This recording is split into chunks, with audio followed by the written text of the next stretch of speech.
Nella zona Castelfranco, frazione Treville, io ho subito 2 tentativi di truffa con la storia dello specchietto rotto che immagino voi conoscete senza che aggiunga tante altre parole.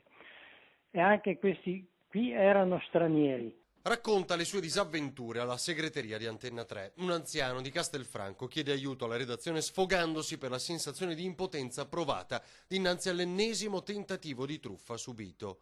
Quindi io dico, questo governo che favorisce l'entrata di tutti questi stranieri, senza documenti in regola, eccetera, eccetera, come succedeva una volta, questo è un governo di farabutti, è un governo che tradisce gli italiani. Bisogna controllare chi entra e chi esce, dice il nostro telespettatore, puntando il dito sugli stranieri e sostenendo come anche il G7 sia stato secondo lui un fallimento.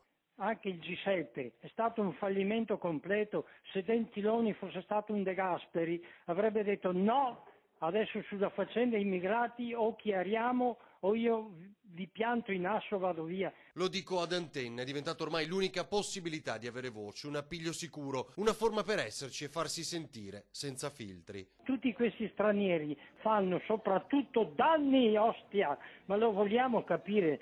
Vorrei avere numeri, non so, del Presidente della Repubblica, del Papa, di tutti, perché io non ho altri numeri che il vostro e mi sfogo con questo, mi perdonerete.